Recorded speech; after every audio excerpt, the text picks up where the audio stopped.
I was tagged in this video where the creator is talking about their puppy who has a severe noise phobia. And this noise phobia is impacting the puppy's quality of life. He is essentially unable to go outside during the day, even to go potty, because his phobia of the noises that he will encounter out there is so severe. And a follower tagged me in the comments asking for my thoughts on a severe phobia like this. The first thing I want to do is assure this pet parent that they are not alone. One of the things I really heard them saying in the video is how difficult it's been not being able to find other pet parents experiencing this issue at this level of severity. And while I wouldn't say it's common, it is certainly something I have seen many times in my work, specializing in nervous system dysregulation, which can include things like anxiety disorders, hyper or hypoarousal, trauma, or chronic stress. And chronic stress sometimes refers to a dog being so triggered by something that they encounter regularly in their life that it leads to a chronically dysregulated state. And it sounds like in this puppy's case, he is actually able to be pretty relaxed and happy inside of the house, which is big. Some dogs suffering with this level of a noise phobia are either very, very stressed by those outside noises that they can hear in the home, or they are also stressed by noises within the home.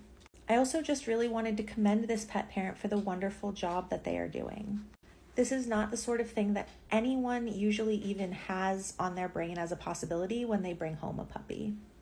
And it is completely normal to grieve the puppy you thought you were going to have. And to this pet parent's credit, she sounds absolutely in love with this dog and has done an incredible job reshaping that vision of what she expected to meet this dog where they are.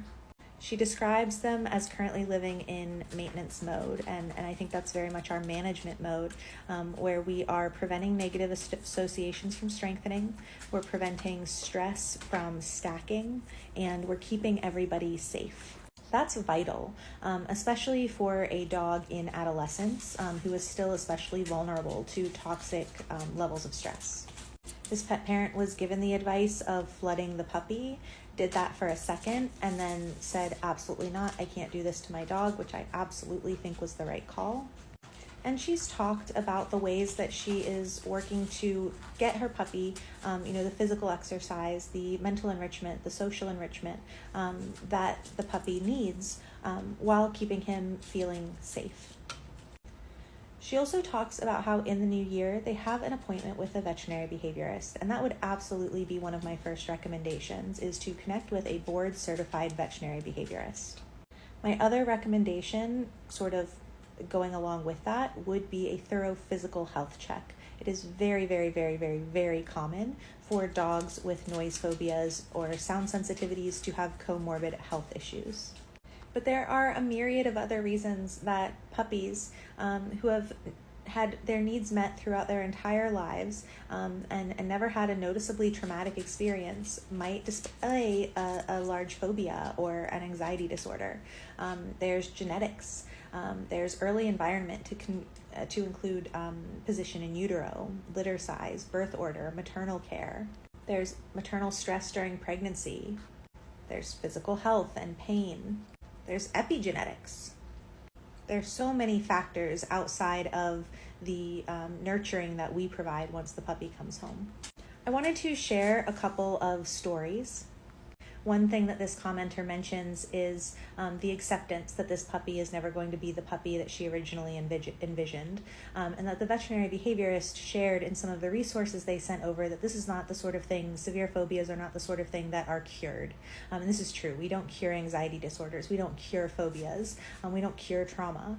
But I want to talk a bit about what we do, because it can radically change the picture that we're looking at. And it may never be the picture that we had originally drawn in our mind, but it can be a very, very different picture than the one we have currently at the beginning of these sorts of things.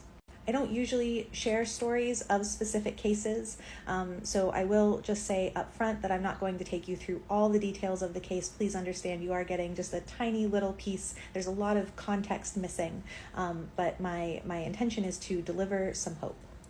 So the first story that came to mind was this small breed dog who had also been purchased from a breeder. Like the dog in this video, he had shown some behavioral abnormalities from early puppyhood.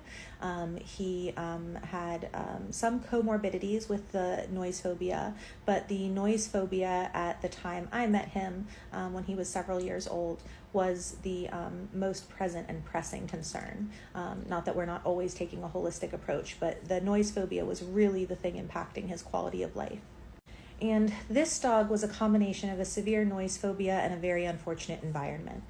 He unfortunately lived in an area where they were like near an airport. They were near like a garage where people rode tons of motorcycles. There were people drag racing on a street nearby.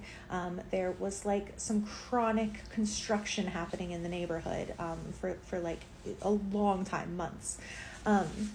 It was not ideal. And this dog had gotten to a point where he could not go outside. And more than that, inside the house, he could still hear the noises outside. And he was just living in a chronic state of distress, having panic attacks multiple times a day. And within a couple of months, we had him back to sunbathing in his backyard, which was huge. When he heard the noises, he no longer went into a total panic attack, and it didn't destroy the rest of his day and potentially the next several weeks. He stressed up a bit and then was able on his own to take himself to the back door and come back inside. And then he would get a drink of water or grab a toy and shake it off. So the phobia was still there, but it was no longer impeding his quality of life to the same degree that it was in the beginning. And that case continued on, but that is just an example of what we were able to achieve in a couple of months with behavior medication, physical health intervention, and behavior therapy. Another case that came to mind was a larger dog. He was a rescue. And he lived in a quieter area, but he lived in an apartment building. And just the tiny noises from the apartment, let alone the big noises outside, would send him into a panic attack. And he would spend the vast majority of his time hiding under the bed or in the closet, shaking and panting and completely inconsolable. He was on an anxiety medication, but it wasn't the right anxiety medication. And within a few months, and with the support of a veterinary behaviorist, we were able to get him on the right medication.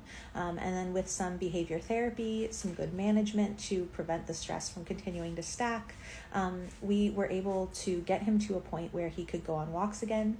He could relax on the patio of the apartment. And when he did hear a noise, he would go to his sanctuary spot. And he wouldn't be shaking and panting and having a panic attack anymore. He completely stopped hiding under the bed. And he would bounce back from those stressors within just a few minutes and come rejoin everyone, instead of being in that closet or under the bed for a prolonged period of time, refusing to eat, and being in great distress. So his world really opened up. And again, that case continued on, but that's just an example of what we were able to achieve within a couple of months. And so it's true, these things don't resolve entirely, and it is super, super normal for pet parents to grieve the puppy that they thought they would have. But I want to hopefully send the message that there is so much we can do to improve quality of life, that is certainly worth investigating, as this pet parent is doing. I wish them the very best of luck.